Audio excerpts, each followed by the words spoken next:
Yeah. Psalms 114. Tremble at the presence of the Lord.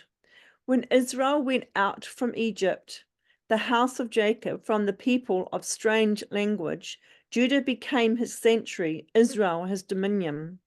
The sea looked and fled, Jordan turned back, the mountains skipped like rams, the hills like lambs. What ails you, O sea, that you flee, O Jordan, that you turn back?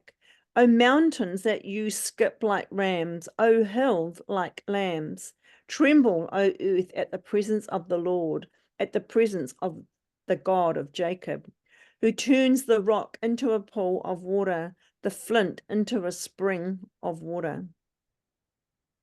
Beautiful. Psalm 114. Shabbat Shalom, everybody. Today we're doing the reading of the Exodus, the actual leaving of Egypt, and what happened and unfolded there for the people. So welcome, Mia. Welcome. Hello. Hello. So I hope everyone had a good week. So we'll check out the calendar and where we are on his holy calendar. Today is June the 22nd. Oh, actually, sorry, I need to screen share. Hang on a minute.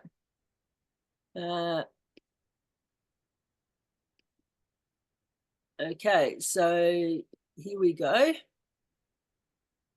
So today is the 22nd of June. It's the 14th day of the Hebrew calendar. Now, who saw the beautiful full moon last night and even the night before?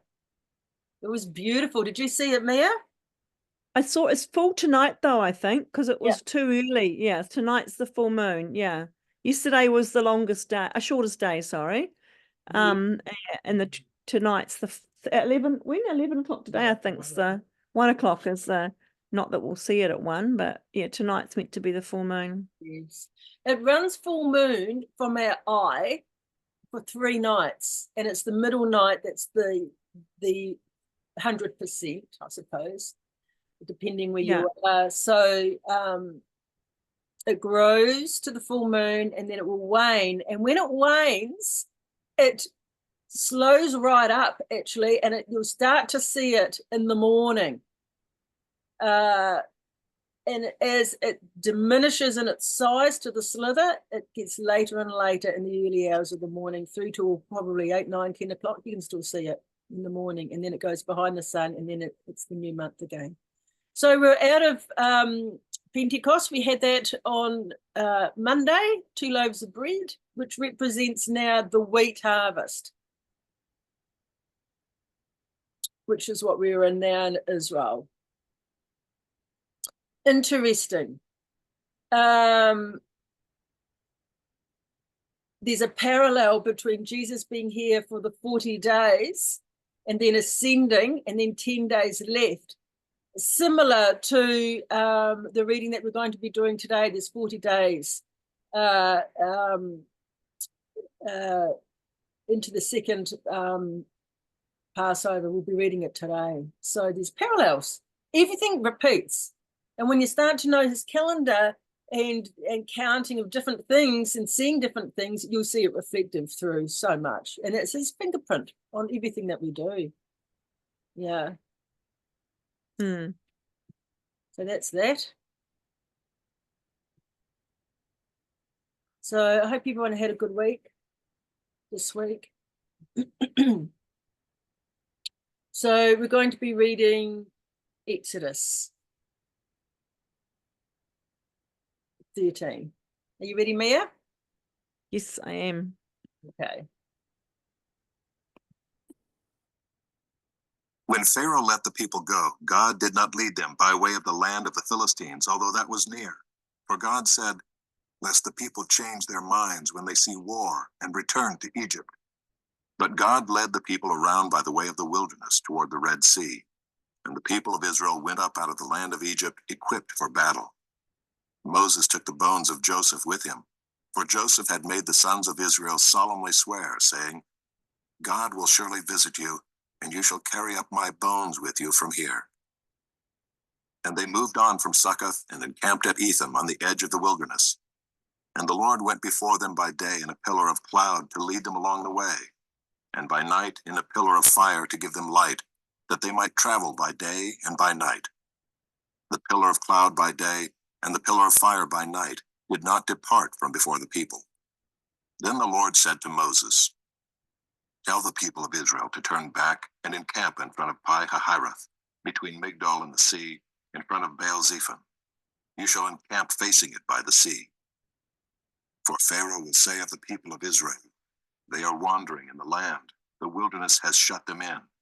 And I will harden Pharaoh's heart, and he will pursue them. And I will get glory over Pharaoh and all his host, and the Egyptians shall know that I am the Lord." And they did so. When the king of Egypt was told that the people had fled, the mind of Pharaoh and his servants was changed toward the people, and they said, "What is this we have done, that we have let Israel go from serving us?" So he made ready his chariot and took his army with him, and took 600 chosen chariots and all the other chariots of Egypt with officers over all of them. And the Lord hardened the heart of Pharaoh, king of Egypt, and he pursued the people of Israel, while the people of Israel were going out defiantly. The Egyptians pursued them, all Pharaoh's horses and chariots, and his horsemen and his army, and overtook them encamped at the sea by Pi-hahiroth in front of Baal-zephon. When Pharaoh drew near, the people of Israel lifted up their eyes, and behold, the Egyptians were marching after them, and they feared greatly. And the people of Israel cried out to the Lord. They said to Moses, "Is it because there are no graves in Egypt that you have taken us away to die in the wilderness? What have you done to us in bringing us out of Egypt? Is not this what we said to you in Egypt? Leave us alone that we may serve the Egyptians? For it would have been better for us to serve the Egyptians than to die in the wilderness." And Moses said to the people, "Fear not, stand firm, and see the salvation of the Lord, which he will work for you today. For the Egyptians whom you see today, you shall never see again. The Lord will fight for you, and you have only to be silent." Okay, I just want to hold it there.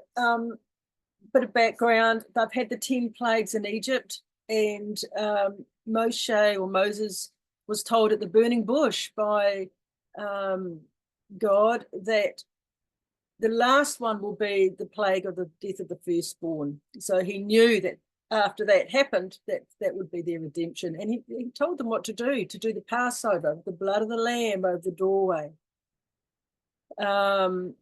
And those that had it would be saved, and those that didn't would lose their firstborn. And he even told Pharaoh this. And it is so God's name, Yahweh, would be great and would be known throughout all the nations. This was the whole reason for it. So this is what's happened. Pharaoh's son died, and the Egyptians allowed them to come out with all the silver and gold and goodly things, which of course were needful for the work of the temple later on. So they've been pursued, and there's 4 camps of thought when the Israelites saw the Egyptians coming for them. My picture that you have there today, I thought I'm going to do this picture because it's got the sea and it's got the land. And how terrifying it must have been for the people. And there were 4 scores of thought. And I just want to read this to you.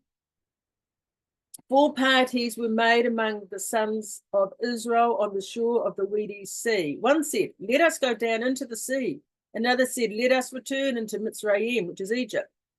Another said, "Let us set against them the line of battle." And another said, "Let us raise a cry against them and confound them."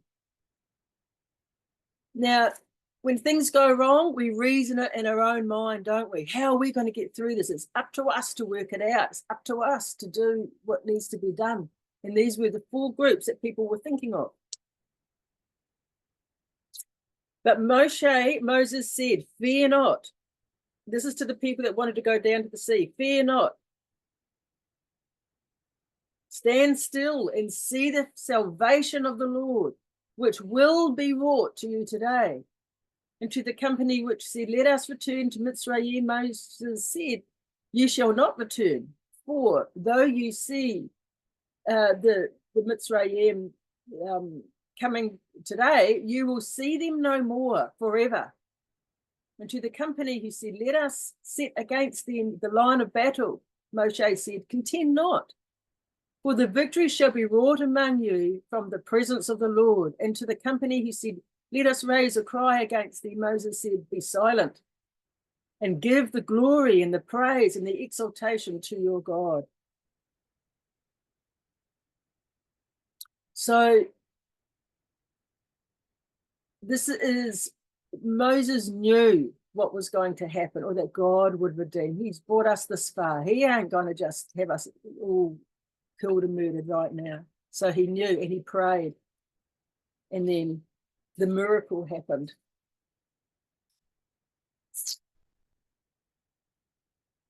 Which we're going to read about right now. When Moses stretched out his hand, and it was the rod over the sea, the Lord broke the sea back. What are your thoughts on how God led them out of Egypt? So Yeah. they hadn't yet come into the land of the Philistines, because that's happening soon. But he didn't lead them that way because of a memory of a war with the tribe of Ephraim, which was Joseph's youngest son. And also it mentions Ezekiel in the Targum, where he speaks to the dry bones which are dead in an area where a battle was. But that's after this, isn't it? No, it was that. no. Ezekiel is after this, definitely. Oh, Ezekiel. Yeah, the prophet was after yeah, all well, of this. And it's fascinating that the Targum's mentioning it as the way that God led them. yes. So they didn't flee. He led them a certain way that they knew and weren't frightened. Probably the giants were there, so he took them around the outside of them. Yeah, but it's about it like they knew about a battle that happened with the Philistines and the dry bones that were raised by Ezekiel. Yeah, that's down the track. Yeah, but Ezekiel spoke back about those dry bones. Ezekiel knew all about this. Yeah, I was going to speak into that today, but I sort of left it because there's a lot to cover. But what happened years earlier, before the Egyptians realized how powerful the Israelites are, was a war that happened. And they blitzed it. And the Egyptians, were in awe of the Israelites. And that's when they thought, jeepers, if these people come against us, we're in big trouble, because we are nothing compared to them, and their numbers are numerous. So that was the beginning of their enslavement. Actually came from their success. Yeah. So and the other reason too, there were idols there, because in Egypt God had demolished all their idols, the things that stood up idols, through the hail and through thunder and lightning and all of that, whereas he hadn't done it in that area where they were traveling to. And if they had gone around that way, the Egyptians would have said, oh, this is the God of such and such. It's one against God, this is the one that we should now be worshipping. And it would make it look like God hasn't won, I suppose. I don't know, but yeah. Because they were so ingrained in the Egyptian gods. They'd been 400 years enslaved in that mentality, that God had to find those ways to break them free from and put their eyes on him. Yeah. We read last week that it was actually just over 127 years that they were in Egypt. It's not 400 as our King James Bible alludes to. It's 430 years from when Abraham gave the proclamation that they are going to go into Egypt and come out. So from the date that he gave it to when they came out and were in the promised land equaled 430 years. Okay.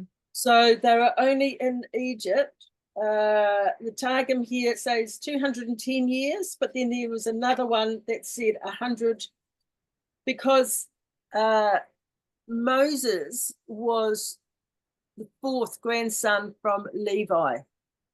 And Levi got to see, we're reading it in last week's, although I don't know if I've spoken to it. Anyway, they weren't there 400. It's about half that time. However, we've only been in New Zealand and Australia 250 years. And look how much we have changed our culture from then. So it only takes 1 or 2 generations and you can change the whole culture. If you can make them forget who they are, where they come from, and the covenants, and they've done that beauty with us in our nation. You know, we don't keep the 10 Commandments. No, hardly anyone keeps the Sabbath. Circumcision's been pretty much laughed at now. You know, it's not culturally acceptable. And it's a covenant. So they are making us forget who we are and where we come from, just like they did with the Egyptians. Yeah, the Egyptians did with the Israelites in Egypt. But God will deliver us as he delivered them. And this is why I read into things like the 4 different mindsets of people. You know, one is war, one is confusion, you know, one is no, let's go, let's find our own way out. Let's you know, but God, what does he say? Stand still and give me your exhortation, and I will deliver you. It's got nothing to do with you. It's got everything to do with me. Just give me the glory, and then I'll do it for you. Easy as that. But we think we have to save the world. We've got to do our bit, but yeah. Well, that's a human being rather than human doing. We're human doing, we think, rather than human being still and know that we are God. With God, God is in us and we are in him. We are one, entwined together. Yes. And his kingdom is within us. Amen. That's our body is the temple.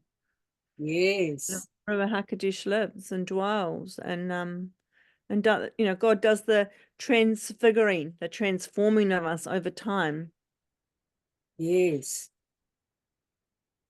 Yes, he does. Because we are new beings, we're spiritual beings through Yeshua. Yes. 100%. All right, shall we read on? Yeah, let's go for it. The Lord said to Moses, "Why do you cry to me? Tell the people of Israel to go forward. Lift up your staff and stretch out your hand over the sea and divide it, that the people of Israel may go through the sea on dry ground. And I will harden the hearts of the Egyptians, so that they shall go in after them. And I will get glory over Pharaoh and all his host, his chariots and his horsemen. And the Egyptians shall know that I am the Lord, when I have gotten glory over Pharaoh, his chariots, and his horsemen." Then the angel of God, who was going before the host of Israel, moved and went behind them, and the pillar of cloud moved from before them and stood behind them, coming between the host of Egypt and the host of Israel. And there was the cloud and the darkness, and it lit up the night, without one coming near the other all night. Then Moses stretched out his hand over the sea, and the Lord drove the sea back by a strong east wind all night, and made the sea dry land, and the waters were divided. And the people of Israel went into the midst of the sea on dry ground, the waters being a wall to them on their right hand and on their left. The Egyptians pursued and went in after them into the midst of the sea, all Pharaoh's horses, his chariots, and his horsemen. And in the morning watch, the Lord in the pillar of fire and of cloud looked down on the Egyptian forces and threw the Egyptian forces into a panic, clogging their chariot wheels so that they drove heavily. And the Egyptians said, "Let us flee from before Israel, for the Lord fights for them against the Egyptians." Then the Lord said to Moses, "Stretch out your hand over the sea, that the water may come back upon the Egyptians, upon their chariots, and upon their horsemen." So Moses stretched out his hand over the sea, and the sea returned to its normal course when the morning appeared. And as the Egyptians fled into it, the Lord threw the Egyptians into the midst of the sea. The waters returned and covered the chariots and the horsemen. Of all the host of Pharaoh that had followed them into the sea, not one of them remained. But the people of Israel walked on dry ground through the sea, the waters being a wall to them on their right hand and on their left. Thus the Lord saved Israel that day from the hand of the Egyptians, and Israel saw the Egyptians dead on the seashore. Israel saw the great power that the Lord used against the Egyptians, so the people feared the Lord, and they believed in the Lord and in his servant Moses. What a sight.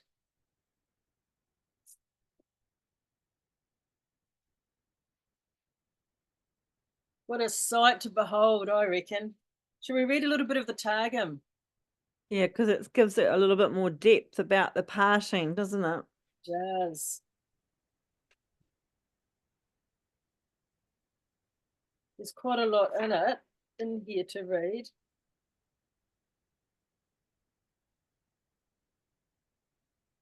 Is there anything that stands out to you that you want to read?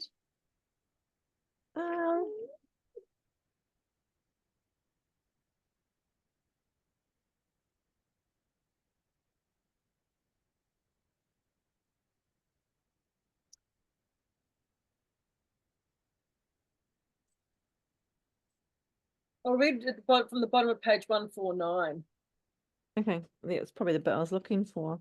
Yeah, and Moshe stretched out his hand over the sea, and with the great and glorious rod, which was created at the beginning, and on which were engraved and set forth the great and glorious name, and the 10 signs which had smitten the Mizraim, which is Egypt, and the 3 fathers of the world, which would have been Abraham, Isaac, and Jacob, the 6 mothers, which would have been their wives, and the 12 tribes of Jacob.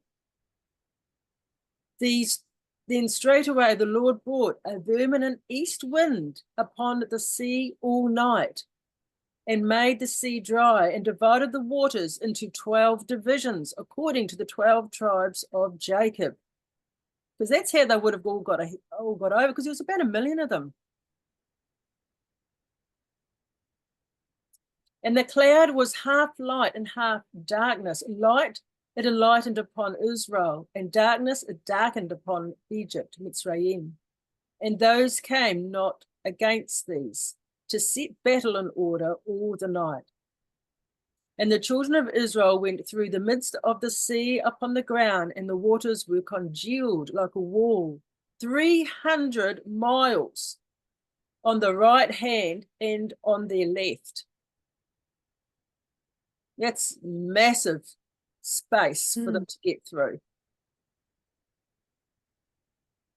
And the Mizraim followed and went in after them, all the horses of Pharaoh and his chariots and horsemen, into the midst of the water. And it was that in the morning watch, at the time of the powers on high, came to offer praise. Now that's speaking in to the order of the ancient. There are 3 times of the day that is part of the order of the ancient, which is well, Abraham, Isaac, Jacob would have been Enoch. They prayed 3 times at the sun up, at the full noonday sun, and at sundown with their hands outstretched. I did a study on it with Zen. So it just reads into that. Interesting, because that's where the Muslims pray. It's 3 times a day, I think. Yeah, well, they come from Ishmael. And Abraham right. loved Ishmael, and he taught Ishmael. Ishmael was of the way as well. Yeah, so they are actually family, those that come from Ishmael, in a way. They are. It's just that we've been taught to be against them. This is another lie. And they have false teaching, just like Christians do. No different. But I was listening to a teach the other day, speaking on the 2 mothers, Sarah and Haggai, and it was Haggai, the mother of Ishmael, wasn't it? And the significance of the message in those. One was to create the multitude of the work for the world, the freedom for under God, and the other one was an enslavement. You know, one that they were very two different messages God was putting through those two different women, and what came. It doesn't mean they're not created under God and one under God, but God has his ways of doing things, but he will also show on the side what isn't the way for the people, for his people. Yeah, well, I suppose even like the sons, like Jacob and Esau, there's one righteous, one unrighteous. That's right. It goes down through the lineage. He's very, very selective. It's not for everyone. But Abraham actually remarried Hagar after Sarah died. Okay. And they had like another many children. Mm. But they weren't the chosen lineage. It came through Isaac. That's right. Yeah, and that's the from through Abraham, Sarah, and then Isaac, and that was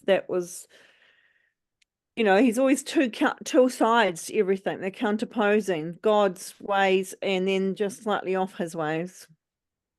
Yeah, and it comes down to, I believe, many are chosen, but many are called, but few are chosen. And what I mean by that, it comes down to also, I think, him calling and choosing those that he's going to be the light to shine in the world, for all to see. Shine bright. The wise will shine bright like the firmament. Yeah. But he does choose, because I think that's unfair. And I think about Esau and Jacob. I think Esau had it bad. I think Jacob, he won the birthright, through cunningness. And that's wrong. But it is what it is. He needed to be the birth.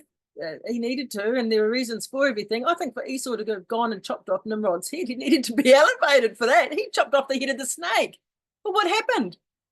In fact, he chopped off the head of the snake, the combination of the bloodlines and all of that. But what happened? That very day he sold his birthright and he doomed himself. And this is it. We can go after trying to chop off the head of the snake today. There's lots of them and lots of people that want to do these sorts of things. But whereas Jacob had his head on following, the ancient path. So there's a lot of hidden messages in the Torah. That's why I love to study it. Yeah, well, Rebecca knew God's heart for the sons. Yes. God had already shared that with her. Yes. Now, I was having this discussion with my mother. She was saying that, women really shouldn't be in a position to teach or to do whatever. And I'm not teaching, I'm just sharing. But she wasn't saying it isn't that I shouldn't be. But what she was saying is it's not biblical, because she's been brought up in a Christian church, and women, it doesn't say in the Bible women should be, shut up and I said, yeah, but they're the leaders. They're the leaders that use an example in with Paul where he spoke to the woman, but there's a deeper story to that. It was because of that was a very these women he spoke to wasn't to the church, but they're women involved in things that weren't of the truth and of the light. 100%. And it was for a particular purpose, a particular time, a particular situation. It was a problem that they're having in the church. Paul was answering their letters. It's not what God, and if one knows the Torah and God's ways, you would never ever even go there or think those things. You only think those things because you don't know his ways. And women were used a lot in the Bible, and I even think about the Great Commission series that was put out through Zen about a woman called Joanna. After Jesus died and ascended, she changed a whole city. The spirit was so within her that she just oozed it, that where she went and people just transformed, and women were used very much so. They were the ones that... There was a judge in the time of Judges called Deborah. She was a ruler. Yes, exactly. That's just the church, and that's that classic male threatened by woman and using a scripture out of text, and that's not what God's plan. We're all one under him. There's no differentiation between race, sex, anything. We're all one. We're all, and that's what he's calling us into now, is to be united as one, seeing God within each and every one of us. Yes. 100%. 100%. Yeah. But anyway, I forgot what I was reading, what I was up to.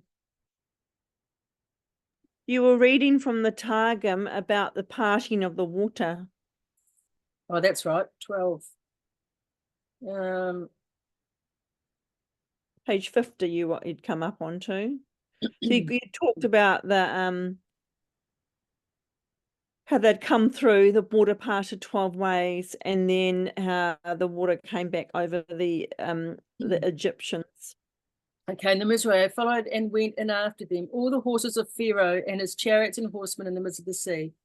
And it was that in morning watch, at the time that the powers on high came to offer praise, the Lord looked forth with anger upon the midst of the Mitzrayim, which is Egypt, and the column of fire, to hurl upon them flakes of fire and hail, and from the column of cloud, and confounded the host of Mitzrayim, and he broke the wheels of Pharaoh's chariots, and that they drove them with hardship, and that they went on and left them behind. And the Mitzrayim said to another, let us flee from the people of the house of Israel, for this is the word of the Lord, who fought for them in Mitzrayim. And the Lord said to Moshe, stretch forth thy hand over the sea, that the waters may return upon the Mitzrayim and their chariots and upon their horsemen. That's the same as in the Bible. And he loosed the wheels of their chariots, so that they went dragging them after them, the mules, going after the way before the wheels were turned. So as that the wheels went before the mules, and they were cast into the sea. So he absolutely confounded them. For the word of the Lord, who worked victory for them in their battles, so that they set back against them. So, yeah.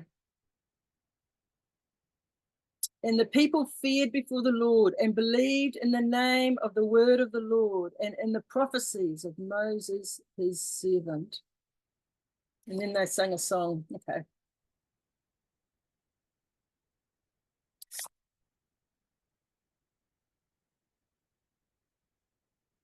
Yeah, would have been amazing to have witnessed. And, you know, it says, and we might read this in the extra text, I think it's in Isaiah, that in the end of days, when the Lord brings out his people from amongst the nations, the exodus of Egypt will never be spoken of again because of the greatness of the greater exodus at the end of the age. So, wow, I wonder what that's going to be like. I hope I'm around for it.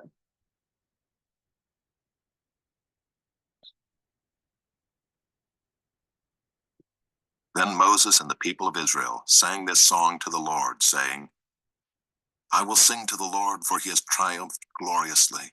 The horse and his rider he has thrown into the sea. The Lord is my strength and my song, and he has become my salvation. This is my God, and I will praise him, my father's God, and I will exalt him. The Lord is a man of war. The Lord is his name. Pharaoh's chariots and his host he cast into the sea, and his chosen officers were sunk in the Red Sea. The floods covered them. They went down into the depths like a stone. Your right hand, O Lord, glorious in power. Your right hand, O Lord, shatters the enemy. In the greatness of your majesty, you overthrow your adversaries. You send out your fury. It consumes them like stubble. At the blast of your nostrils, the waters piled up. The floods stood up in a heap. The deeps congealed in the heart of the sea. The enemy said, I will pursue, I will overtake, I will divide the spoil. My desire shall have its fill of them. I will draw my sword, my hand shall destroy them. You blew with your wind, the sea covered them. They sank like lead in the mighty waters. Who is like you, O Lord, among the gods? Who is like you, majestic in holiness, awesome in glorious deeds, doing wonders? You stretched out your right hand, the earth swallowed them. You have led in your steadfast love the people whom you have redeemed. You have guided them by your strength to your holy abode. The peoples have heard. They tremble. Pangs have seized the inhabitants of Philistia. Now are the chiefs of Edom dismayed. Trembling seizes the leaders of Moab. All the inhabitants of Canaan have melted away. Terror and dread fall upon them. Because of the greatness of your arm, they are still as a stone. Till your people, O Lord, pass by. Till the people pass by whom you have purchased. You will bring them in and plant them on your own mountain, the place, O Lord, which you have made for your abode, the sanctuary, O Lord, which your hands have established. The Lord will reign forever and ever. Interesting that it says here, till your people, O Lord, pass by, till the people pass by, whom you have purchased. Isn't that interesting? Did I look forward to the cross? We look back to the cross. And yeah. Horses of Pharaoh with his chariots and his horsemen went into the sea. The Lord brought back the waters of the sea upon them, but the people of Israel walked on dry ground in the midst of the sea. Then Miriam the prophetess, the sister of Aaron, took a tambourine in her hand, and all the women went out after her with tambourines and dancing. And Miriam sang to them, "Sing to the Lord, for he has triumphed gloriously. The horse and his rider he has thrown into the sea." Then Moses made Israel set out from the Red Sea, and they went into the wilderness of Shur. They went 3 days in the wilderness and found no water. When they came to Marah, they could not drink the water of Marah because it was bitter. Therefore it was named Marah. And the people grumbled against Moses, saying, "What shall we drink?" And he cried to the Lord, and the Lord showed him a log, and he threw it into the water, and the water became sweet. There the Lord made for them a statute and a rule, and there he tested them, saying, "If you will diligently listen to the voice of the Lord your God, and do that which is right in his eyes, and give ear to his commandments, and keep all his statutes, I will put none of the diseases on you that I put on the Egyptians, for I am the Lord your healer." Okay, I think that's worth pausing there, because he did have a conversation with the Father about his ways and what they must do to keep themselves from being corrupted. And it says 154, page 154 at the bottom there. And the Lord showed him the bitter tree, and he wrote upon it the great and glorious name, and cast it into the midst of the waters, and the waters were rendered sweet. And there did the word of the Lord appoint to him the ordinance of the Sabbath, and the statute of honoring father and mother, the judgments concerning wounds and bruises, and the punishments wherewith offenders are punished. And it says, if you will truly hearken to the word of the Lord your God, and do that which is right before him, and will listen to his precepts, and keep all his statutes, all those evil things that are laid upon Mitzrayim, I will not lay upon thee.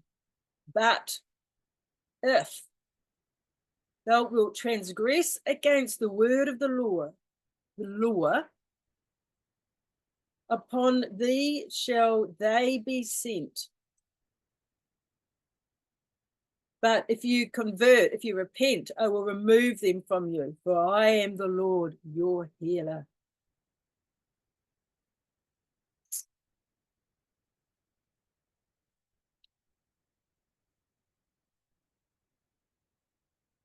Yeah. And then it goes on and it says that they came to Elim, and Elim were 12 fountains of water, a fountain for each tribe, and 70 palm trees, corresponding with the 70 elders of Israel, and they encamped there by the waters. Everything has meaning.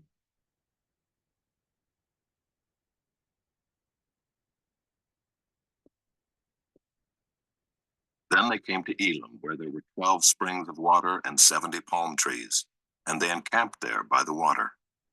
They set out from Elim, and all the congregation of the people of Israel came to the wilderness of Sin, which is between Elim and Sinai, on the 15th day of the 2nd month after they had departed from the land of Egypt. And the whole congregation. Okay. On the 15th day of the 2nd month.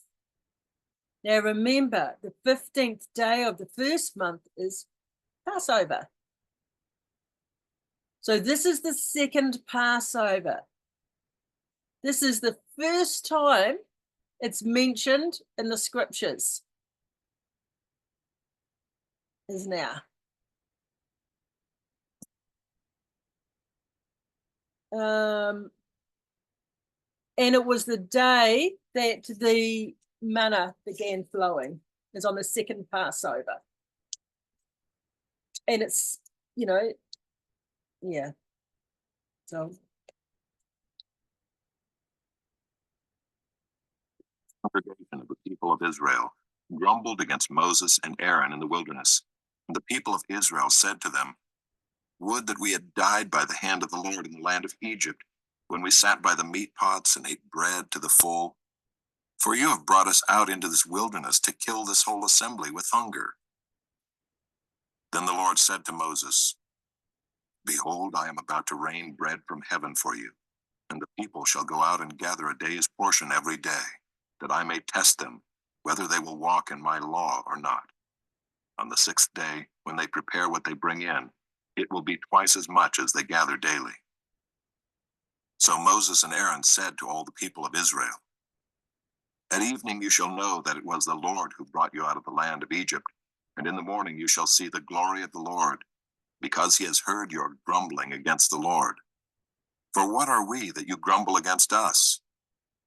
And Moses said, "When the Lord gives you in the evening meat to eat, and in the morning bread to the full, because the Lord has heard your grumbling, that you grumble against him.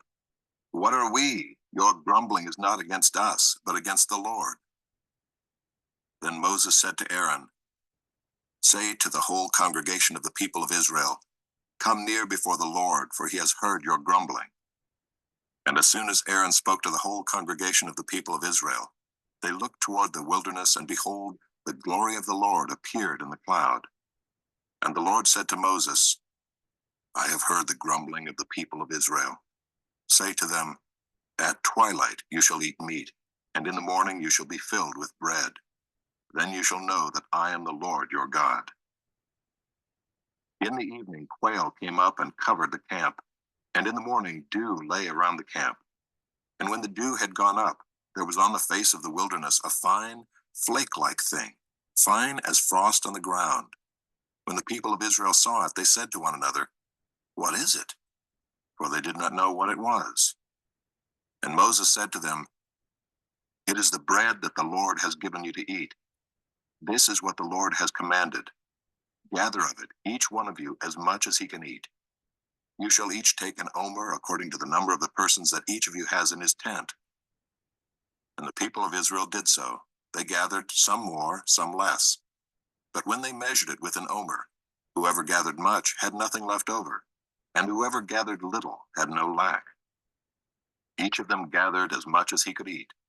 And Moses said to them, "Let no one leave any of it over till the morning." But they did not listen to Moses. Some left part of it till the morning, and it bred worms and stank. And Moses was angry with them. Morning by morning they gathered it, each as much as he could eat. But when the sun grew hot, it melted. On the 6th day they gathered twice as much bread, 2 omers each. And when all the leaders of the congregation came and told Moses, he said to them, "This is what the Lord has commanded. Tomorrow is a day of solemn rest, a holy Sabbath to the Lord. Bake what you will bake, and boil what you will boil, and all that is left over lay aside to be kept till the morning. So they laid it aside till the morning, as Moses commanded them, and it did not stink, and there were no worms in it. Moses said, "Eat it today, for today is a Sabbath to the Lord. Today you will not find it in the field. 6 days you shall gather it, but on the 7th day, which is a Sabbath, there will be none." On the 7th day some of the people went out to gather, but they found none. And the Lord said to Moses, "How long will you refuse to keep my commandments and my laws? See, the Lord has given you the Sabbath. Therefore on the 6th day he gives you bread for 2 days. Remain each of you in his place. Let no one go out of his place on the 7th day." So the people rested on the 7th day. Okay. Don't we realize how important the 7th day is to the Father? That he gave manna for 6 days of the week to bake and to cook and to do what you need to do, to go out and work and gather it. But on the 7th day, it is a day of rest from all your labor. If it was not important to God, he would not have made it important. It is important to him. This is why for 40 years in the desert, they gathered 6 days, but not on the 7th.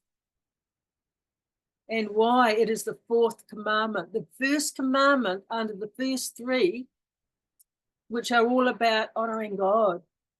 The next, way before honoring your parents and stealing and adultery and all these things, the next important is the Sabbath day.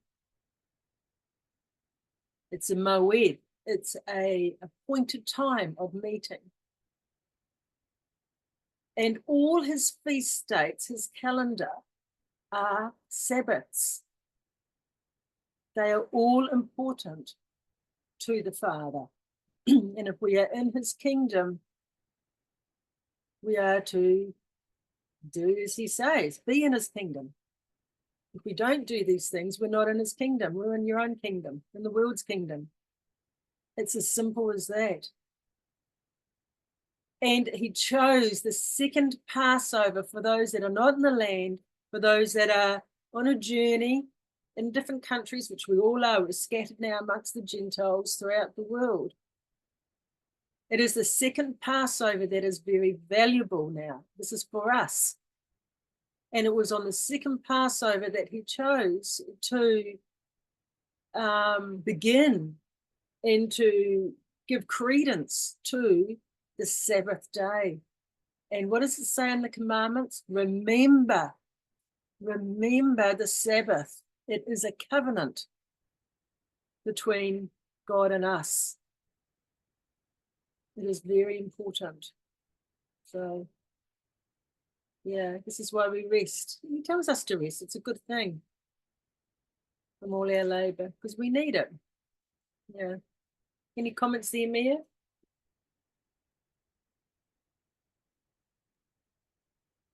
No, all good. And it says in the Targum is to be kept unto your generations. So it wasn't just for now. It wasn't just for this time in the Exodus and the 40 years. It is to be kept. It is a commandment. Oh, as he just says in this next paragraph here. Now the house of Israel called its name manna. It was like coriander seed, white, and the taste of it was like wafers made with honey. Moses said, "This is what the Lord has commanded. Let an omer of it be kept throughout your generations, so that they may see the bread with which I fed you in the wilderness, when I brought you out of the land of Egypt." And Moses said to Aaron, "Take a jar and put an omer of manna in it, and place it before the Lord to be kept throughout your generations." As the Lord commanded Moses, so Aaron placed it before the testimony to be kept. The people of Israel ate the manna 40 years till they came to a habitable land. They ate the manna till they came to the border of the land of Canaan. An omer is the 10th part of an ephah. All the congregation of the people of Israel moved on from the wilderness of Sin. You have anything that you want to add at all, Mia? Were you good?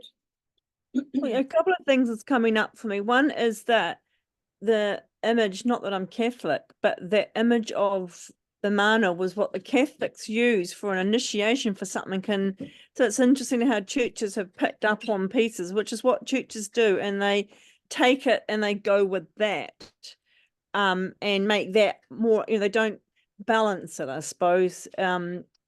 They actually will pick a piece out and go with it and bring it and put it into their their traditions, is what really spoke to me when we're listening to that.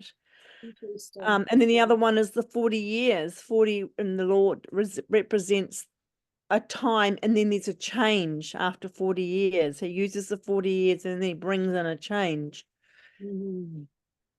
Yeah, it's interesting too, because as we're just reading through this, we've just had Pentecost with the 2 loaves of bread, and we were just reading up there about it came to my mind. What was it we were reading just here? 2 omers each. On the 6th day, you together twice as much bread. And I just thought of the 2 loaves that we've had. And I was just thinking, I wonder if it's counted, because I believe a lot more is going to happen on Pentecost. Pentecost was the time that we got the Torah. It was the time that the Holy Spirit fell upon the disciples, that gave them power to go talk to other nations in their languages. But it's also the time, the 2 omers each and the 2 loaves. And yeah, I was just thinking, because we're counting the omer, that's number 50 when you do Pentecost with the 2 loaves. And it was like the ingathering that he was doing. And this is what I just sort of felt. I did have a bit of a download when we're reading it, but I'm sort of... Because when you're counting the omer, you're doing 7 lots of 7. So that's 50 days in Pentecost. But you've got to remember that Jesus walked with the disciples and spoke into them about the new covenant for 40 days, and then he was taken up. Yeah. And then the Pentecost happened on the 50th day. Is that right? Then you bring the 2 loaves of wheat, which has yeast in it. It has sin in it. It's like the world. It's like the ingathering now of the wheat. He does the barley first, that doesn't have the sin. And then he does the wheat. So that has the sin, the leaven in it. And it's the 2. I take that to Israel and Judah and the Gentiles, the believers, the unbelievers. It's just... Well, I think it's the bringing together of everything, because Jesus often said he didn't come for the Samaritans. He came for, I've forgotten the words now, but, so hold on a minute. You actually came for everybody, but he was wanting to, again, continue on the people of the Israelites, knowing the message that he was bringing of what his redemption, his, dying on the cross has done for us. And that's what he spent those days after his resurrection working and speaking into his disciples about everything that he now represents and what he wanted them to go forth and teach the world. Yeah, it was always the gospel of his kingdom, wasn't it? Up until when he died. And it still is. He fulfilled everything when he came. He fulfilled it all. And it was a new covenant, but it wasn't a lesser covenant. It was another covenant. Covenants layer. So it's not like when when Noah got the covenant of the rainbow, all the covenants he gave to Enoch and the like don't matter. They all go on top. When he made covenants with Abraham, it goes on top of Noah's, goes on top of Enoch's, on the top of the covenant he made with Adam and Eve. They all go on top. So when he died and rose, or on the Last Supper, it was another covenant. Now at Passover, when you're doing these things, don't just remember what happened in Egypt, and remember that the covenant I made with Adam and Eve, that I promised that I would come. Remember this too, that I am the fulfillment of that. I have come now. This is my body, my blood, Remember this at Passover. I've done it now. Where they look forward, we look back. Yeah. And it was the ultimate love. It was ultimate. That's what he said. Love is the main commandment, and that is to love each other. But that is the love of the Father Yep. that Jesus took to the cross for us. It was a love that we've all been called into. Yeah. A love that's so powerful that the enemy will fall at our feet because we carry the divine love of God. And Jesus enabled that in us. Yeah. And without accepting of him, we become a new spiritual being. And slowly the Lord transforms us and works within us, deep within us, in the wills and the gates and everything that is within us, that he's waking us up to the truth of what it means to love as the Father loved. Yeah. And Love like Jesus. Forgive 70 times 7. It's amazing. Because 70 times 7 is 49. It's the same as the timeline that he gave for Cain's line, 490 years. You know, it's for the time, for the whole duration, basically, until he comes back. We are to forgive 70 times. Didn't Cain die at that point, and then Lamed. who was it that took him out? It was an accident. Lamed. It was his the 7th in line. Yeah. And then that carried on again, that blessing, for another 7 lots of 17. Yep. Generations, which brings us through to 6,000th year. Yeah. So we are to forgive, we are to forgive, we are to forgive. Don't let people walk all over us, put boundaries in place, but we are to forgive. We all screw up. No one is perfect. We're all on a journey. We've all got damaged because of the world we're living in. There's a beautiful meditation I do, and it's basically asking, you start off by asking the Lord to forgive me for the offense I have held in my heart towards anything. Extremely powerful meditation, because we do it. It's our nature, and it's asking his forgiveness so that he can then, it opens up that door for him to come and work in the heart, so then we can receive his divine love in our hearts. And that's what it's all about, is our hearts being transformed and healed and restored, so that we can walk in all that Jesus has called us into, enabled us, and said we will be, and what we will do. And also, I think when you're harboring bitterness, you can't hear his voice. It's difficult. But when you're going through difficulties, if you just keep releasing it to the Father, release it, and just be in his presence, his voice is so strong. Beautiful. So it's really, again, who do you serve? Yourself? Do what you want? Or are you in his kingdom, and he will lead and guide you and shelter you and protect you? And it's just the word says that he will show us lead us through what he sees, and let us see what he sees, which will help us to know what path to take. Yeah. Beautiful. Stand still. Look, it is so important to stand still when you're going through trauma. Just stand still, do nothing. Wait, and your deliverance will come. But if you think that you can hold it all in yourself and do it all yourself, then, it's not always the right way to go. Be my spirit. Yeah, anyway. Beautiful. Should we carry on? Yeah. By stages, according to the commandment of the Lord, and camped at Rephidim, but there was no water for the people to drink. Therefore the people quarreled with Moses and said, "Give us water to drink." And Moses said to them, "Why do you quarrel with me? Why do you test the Lord?" But the people thirsted there for water, and the people grumbled against Moses and said, "Why did you bring us up out of Egypt to kill us and our children and our livestock with thirst?" So Moses cried to the Lord, "What shall I do with this people? They are almost ready to stone me." And the Lord said to Moses, "Pass on before the people, taking with you some of the elders of Israel, and take in your hand the staff with which you struck the Nile, and go. Behold, I will stand before you there on the rock at Horeb, and you shall strike the rock, and water shall come out of it, and the people will drink. And Moses did so in the sight of the elders of Israel. And he called the name of the place Massah and Meribah, because of the quarreling of the people of Israel, and because they tested the Lord by saying, "Is the Lord among us or not?"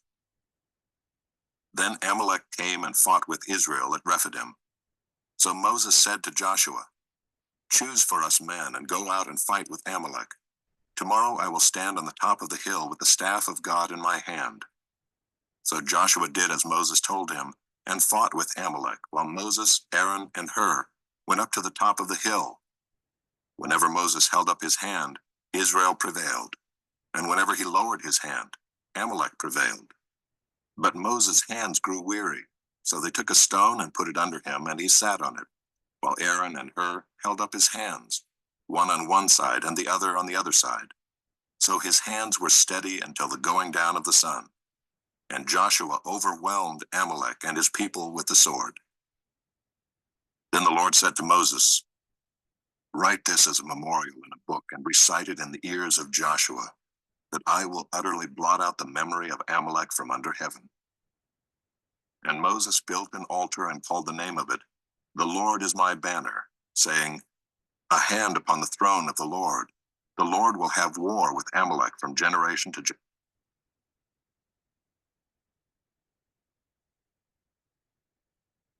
Oh, that's the end of it. I just want to read about Amalek. It says, and he came and waged war with Israel and Rephaim, and took and killed some of the men of the house of Dan, for the cloud did not embrace them because of the strange worship that was among them.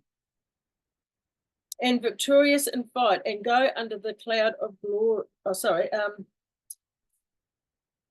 of the strange worship that was among them. And Moshe said to Joshua, "Choose such men as are strong in the precepts and victorious in fight." So they had to know God's ways. "And victorious in fight, and go under the cloud of glory, and set battle in array against the hosts of Amalek. Tomorrow I will stand prepared with fasting." This is Moses. "With the righteous fathers of the chiefs of the people, and the righteous mothers who are like the hills, and with the rod with which the miracles have been wrought from before the Lord in my hand." So women were involved there as well. And and the chiefs that all knew God's ways. So there would have been a number of them that kept them. And there was a lady called Serach. I've spoken about this before. She was adopted actually into the Asher clan, but she was from another house of Israel as a little girl. And she lived all the way through. She told Jacob that Joseph was alive. She was there coming in as part of the 70. She was there for the whole time in Egypt, and she also came out and was there for the 40 years in the wilderness. And she had a well that looked like a beehive. Now, she was a very, very righteous woman, and people would come to her for knowledge. And I wasn't going to read it because especially time's getting on, but it's very, very interesting. It answered to me a lot of questions because it talked about the rock that water came out of.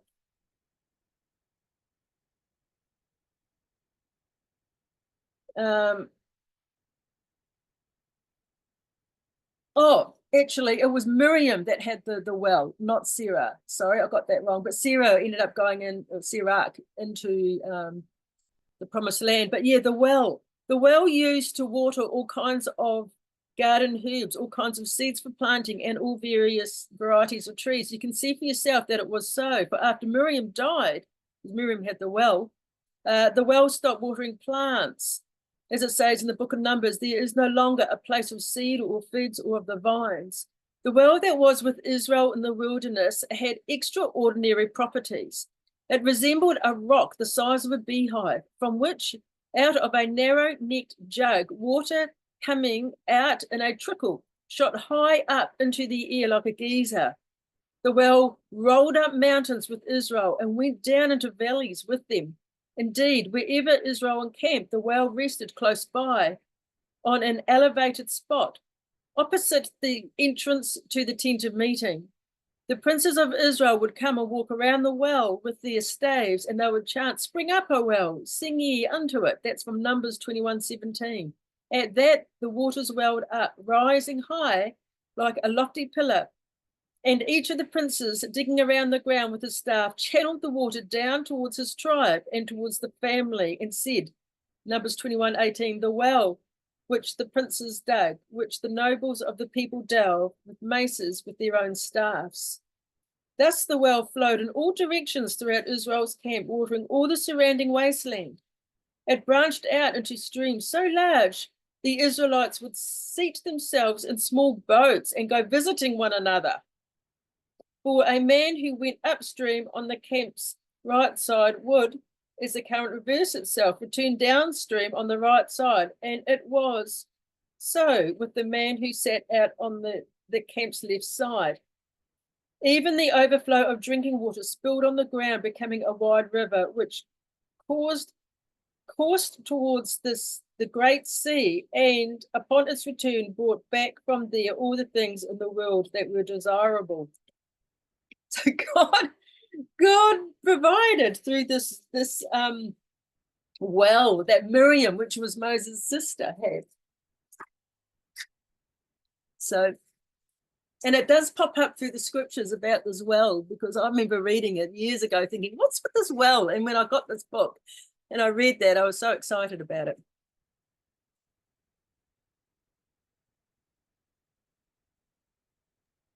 I was looking up Amalek, and Amalek was the grandson of Esau. So again, that's the enemy of the Israelites. Yeah. Wow. And the other thing I looked up was that the Philistines, and it says that they basically is Palestine now. It got changed. Where am I? The Philistines disappeared from the world stage in the 5th century BCE. Nothing remained of them except the name of their region, which is adopted by the Greeks and the Romans. This name evolved into the current name Palestine. Yeah. So the name Palestine derives from the Philistines, which again were an enemy of God. Yeah. Yep. Yeah, amazing, eh? I've got here, can you see this, what I've got here? Yes. Okay, well, this is from the Targum readings I did with Zen and Justin and the like a few years ago now. But this is the picture of them when they crossed over the sea. And I just thought I'd just play just this little bit. Mm-hmm. So I'll go from about here. Yeah, you're welcome. I'd like to share one thing.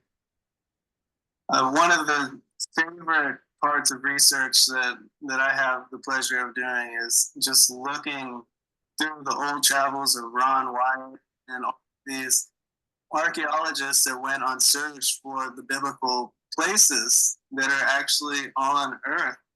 And I'm going to go ahead and share my screen. And what I'm going to show you is a small place that is in the Gulf of Aqaba. And this place contains a pillar that is assumed to have been erected by Solomon. And it has the name of Solomon and Moses and the Yod-He-Vav-He tetragrammaton located on it.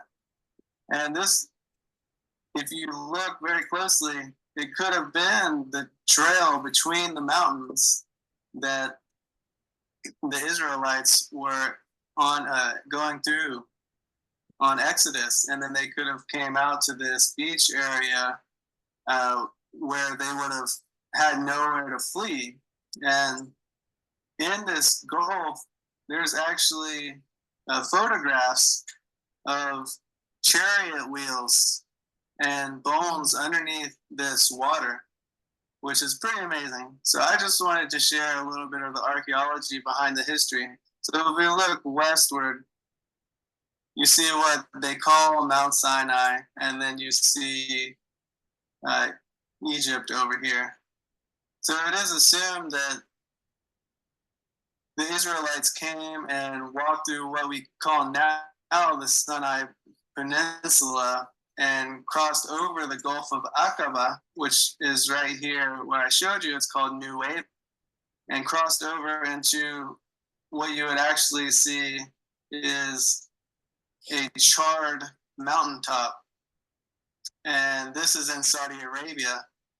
And from there, it's assumed that they went northwards through Jordan, and then crossed over the Jordan River, which is just northwest of where they crossed over at the Gulf of Aqaba.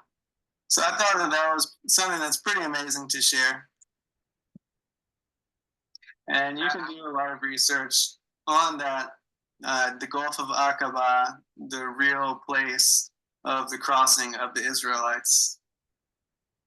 And also that blackened mountain, it shows that the glory of the Lord had settled there, and that's why, the top of the mountain is scorched.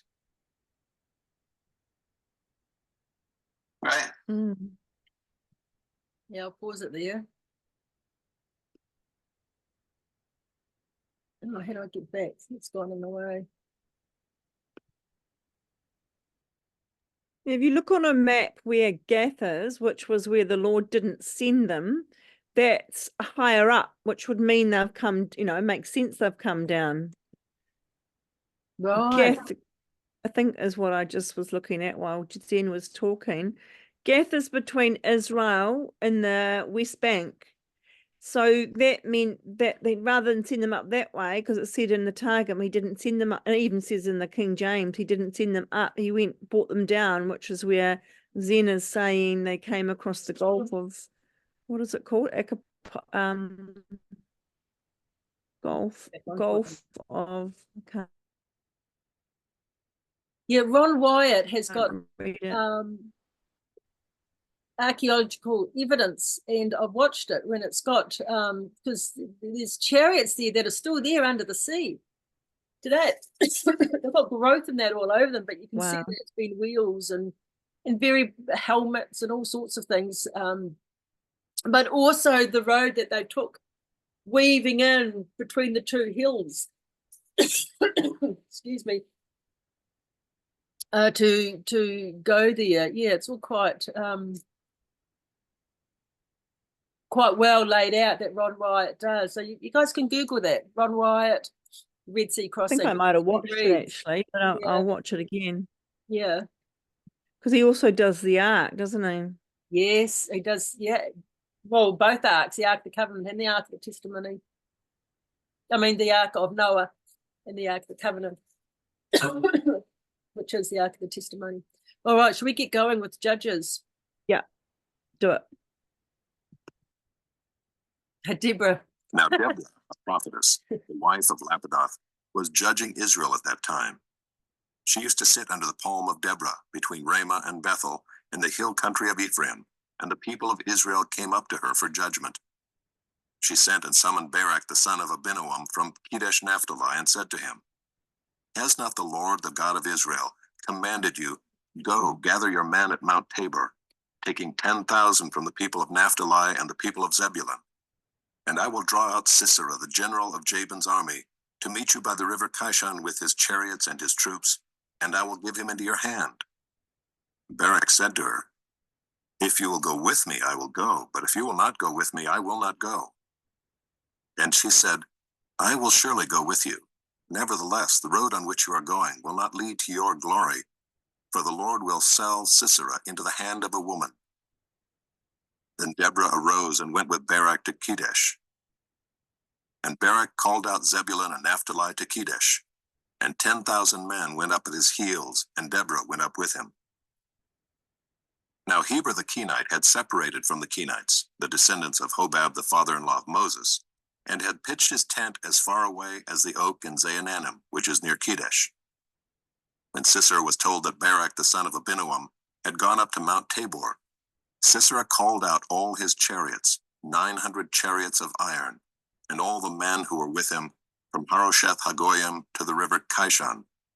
And Deborah said to Barak, "Up, for this is the day in which the Lord has given Sisera into your hand. Does not the Lord go out before you?" So Barak went down from Mount Tabor with 10,000 men following him. And the Lord routed Sisera and all his chariots and all his army before Barak by the edge of the sword. And Sisera got down from his chariot and fled away on foot. And Barak pursued the chariots and the army to Harosheth Hagoyim, and all the army of Sisera fell by the edge of the sword. Not a man was left.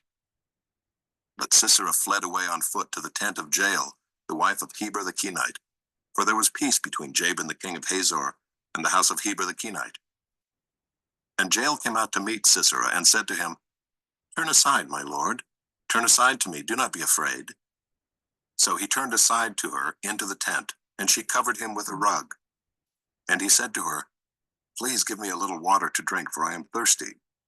So she opened a skin of milk and gave him a drink and covered him. And he said to her, "Stand at the opening of the tent, and if any man comes and asks you, 'Is anyone here?' say no." But Jael, the wife of Heber, took a tent peg and took a hammer in her hand. Then she went softly to him and drove the peg into his temple until it went down into the ground while he was lying fast asleep from weariness. So he died. And behold, as Barak was pursuing Sisera, Jael went out to meet him and said to him, "Come, and I will show you the man whom you are seeking." So he went into her tent, and there lay Sisera dead with the tent peg in his temple. So on that day God subdued Jabin the king of Canaan before the people of Israel. And the hand of the people of Israel pressed harder and harder against Jabin the king of Canaan, until they destroyed Jabin king of Canaan.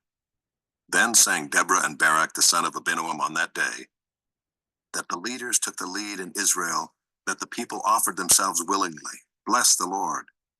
Hear, O kings, give ear, O princes. To the Lord I will sing. I will make melody to the Lord, the God of Israel. Lord, when you went out from Seir, when you marched from the region of Edom, the earth trembled and the heavens dropped. Yes, the clouds dropped water. The mountains quaked before the Lord, even Sinai before the Lord, the God of Israel. In the days of Shamgar, son of Anath, in the days of Jael, the highways were abandoned, and travelers kept to the byways. The villagers ceased in Israel. They ceased to be until I arose. I, Deborah, arose as a mother in Israel. When new gods were chosen, then war was in the gates. Was shield or spear to be seen among 40,000 in Israel?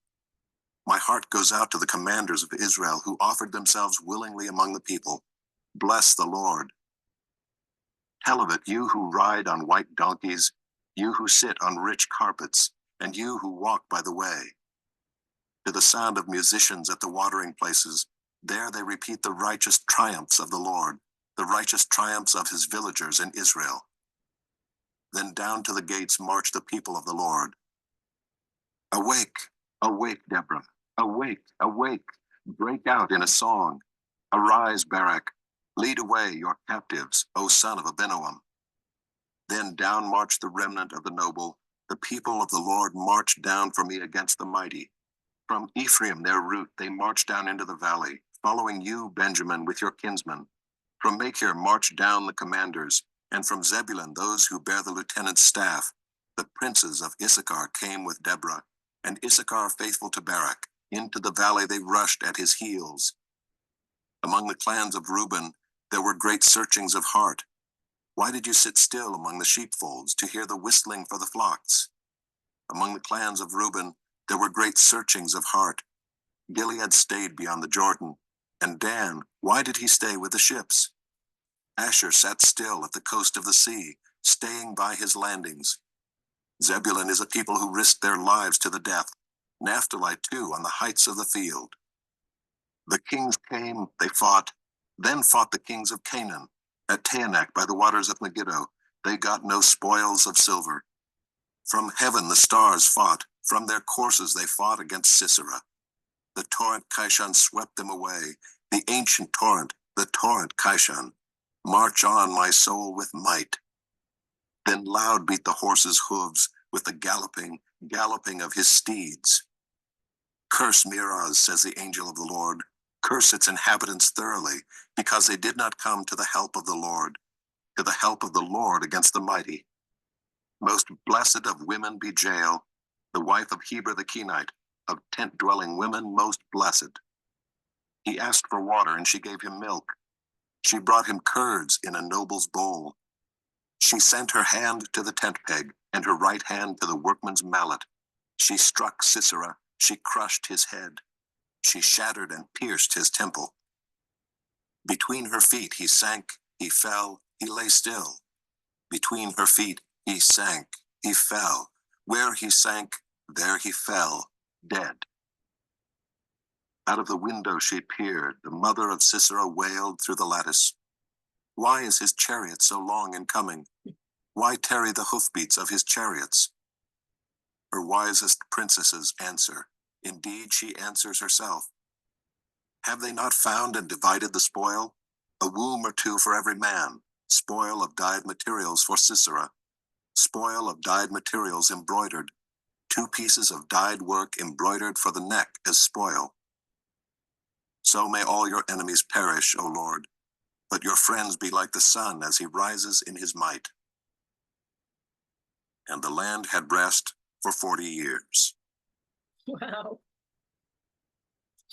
It's impressive. And there's your 40 years again. Yeah.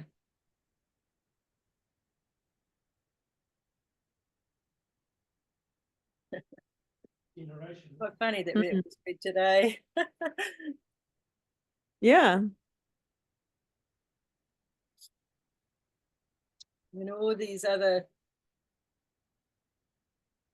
tribes, did continue doing their thing. The woman rose to do that. Mm.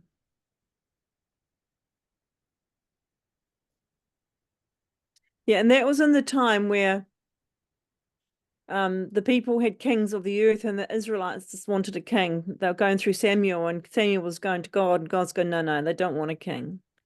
And so they entered into that time of kings, didn't they? Yeah. After they Samuel got Saul, and then David became the next king, and that's that time of kings ruling over them because they asked for it. And there's quite a good depiction of where we are today, with God saying to Samuel, they don't want it because of da da da da da.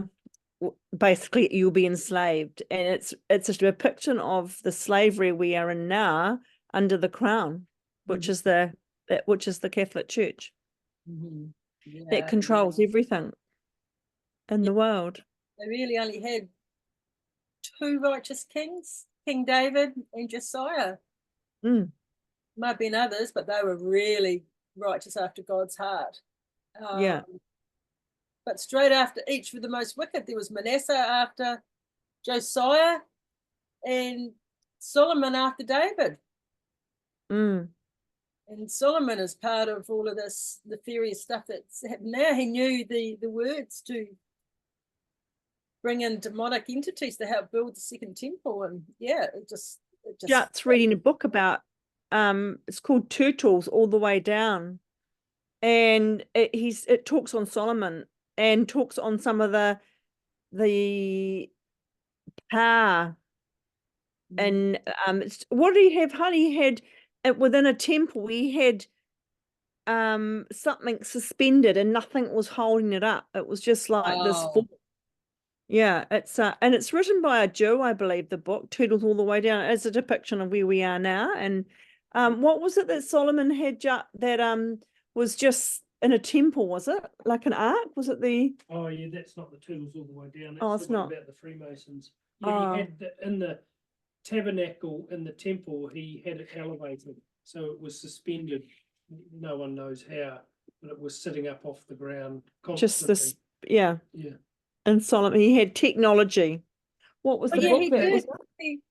He could summons the demons, and it all came through his ring. He had a ring. He learnt the symbol of the Cain, Cain's nefarious bloodline. But he was more than that, really. What I'm meaning by that is he learned the order of the underworld and certain things to say to bring down demons into the flesh that physically picked up and built the wall. The Wailing Wall today, those rocks are massive, those square pieces, blocks, bricks, whatever you want to call them. Well, he summons the underworld to come and help them. They formed into the flesh and actually worked for him. He had control over them. So yes, he was the beginning of everything nefarious as far as the Illuminati and all of that. And my father actually was in the Freemasons, and he talked a lot about Solomon and stuff. It was way before I learned what I've learned now.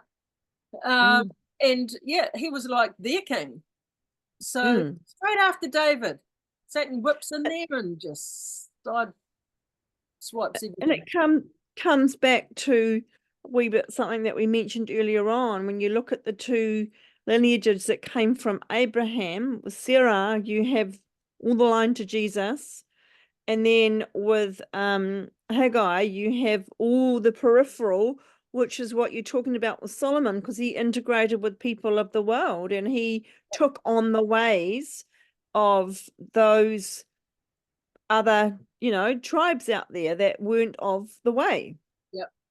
He married women of other nations and cultures and worshipped their gods. And yeah, he was the most wisest as a young boy. I've got a book here of his sayings and things that happened when his father was ruling it, and Solomon would question his dad. Well, why did you do that? And just absolute childlike simplicity, but real wise. And David would go, heck, you're very wise, my son, and often would consult him on decisions and things like that, on just circumstances that he had to make a ruling on. But then he turned completely, when he got the power, he was ruined. Yeah, and he didn't like David put his rights wrong, even though he suffered the consequences of them. He saw his wrongs and righted them, and where Solomon, he carried on, didn't he? But there's lots of messages in Solomon, because Solomon was just a man. Yep, that's right. But getting back to Deborah, she was one of the judges, the first judge of Israel. And it was only because she walked and she knew the Torah, really, because that's where the wisdom lies. It's God's precepts, his ways. Yep. Anyway, should we go into Matthew? Yes, let's finish up with Matthew. Yeah, I'm just getting on. Immediately he made the disciples get into the boat and go before him to the other side, while he dismissed the crowds. And after he had dismissed the crowds, he went up on the mountain by himself to pray. When evening came, he was there alone. But the boat by this time was a long way from the land, beaten by the waves, for the wind was against them. And in the fourth watch of the night he came to them, walking on the sea. But when the disciples saw him walking on the sea, they were terrified and said, "It is a ghost," and they cried out in fear. But immediately Jesus spoke to them, saying, "Take heart, it is I. Do not be afraid." And Peter answered him, "Lord, if it is you, command me to come to you on the water." He said, "Come."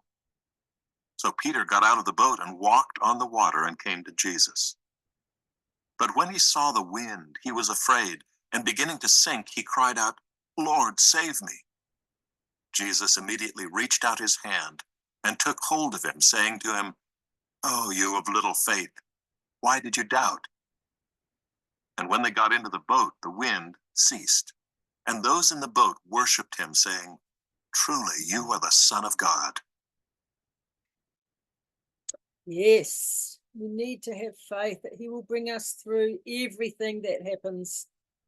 Everything is really for his glory, to show who he is.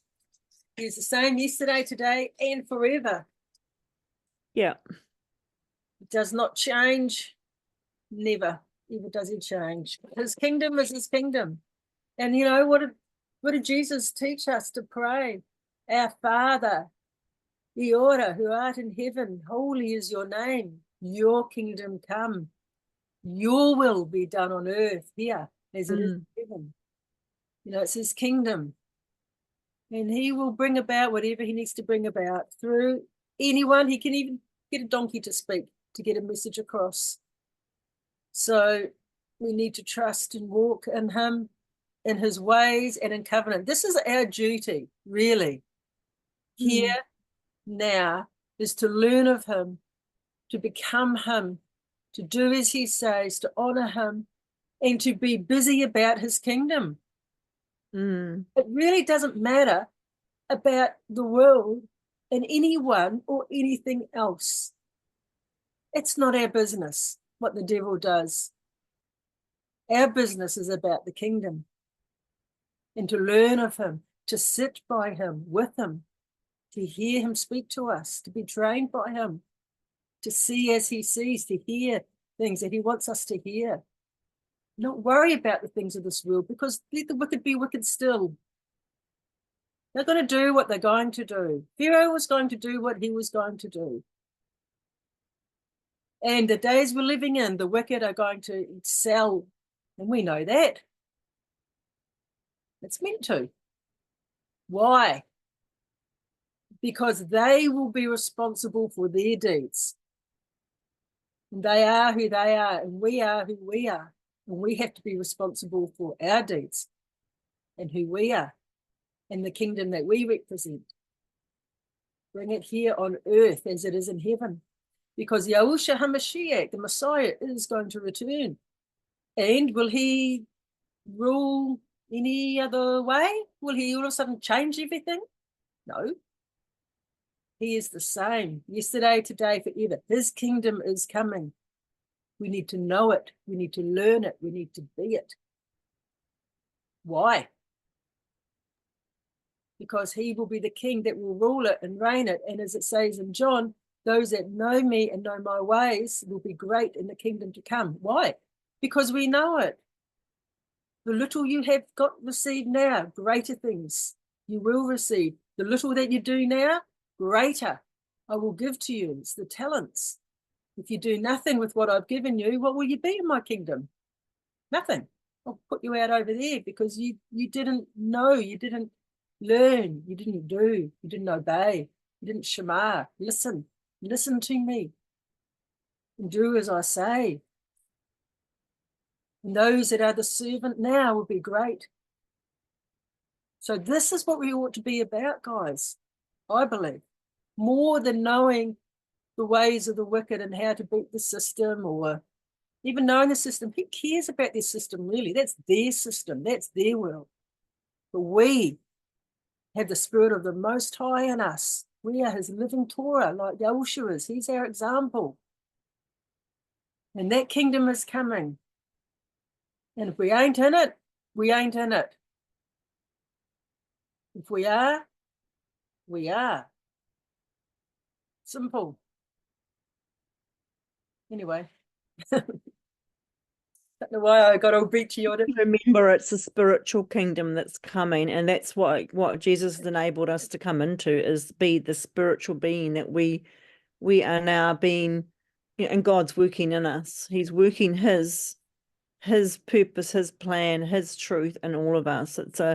That's the circumcision of our hearts that, want to know him and want to know his ways and want to, like you said, hear his voice. And he doesn't speak just through the voice. He speaks through all his ways because he created it all. He speaks through nature. He speaks through his numbers. He speaks through audible. It's fascinating, that he's so vast and so big, and yeah, It's true. and he's putting on our hearts all that is his truth and his way, and he does it. We don't do it. We just come to him and ask him, this is what your word says. Please work it out in me.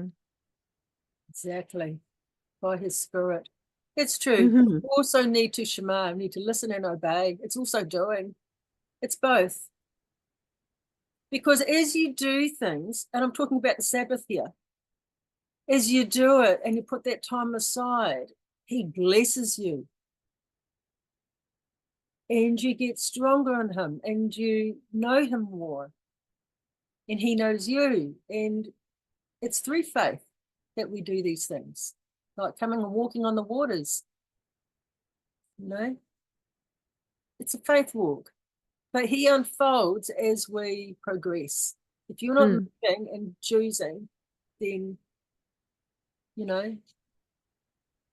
Yeah, well, we have to ask him to lead us in the way of the fear of the Lord. We can't do it. It's nothing that we can do. It's our willingness and our asking for him that he walks us in it. Yep. He works it out in us. He does. Yep. It's a journey. We're all on a journey. Yeah, it's beautiful. Anyway, I'm going to love and leave you. Yep, you too. Then everyone, Shabbat Shalom. Have an enjoyable day. And Yes, you too. I love your picture. It's beautiful. yeah, parting at the sea. May he part the sea in our lives, or we've got friggin' the enemy coming in.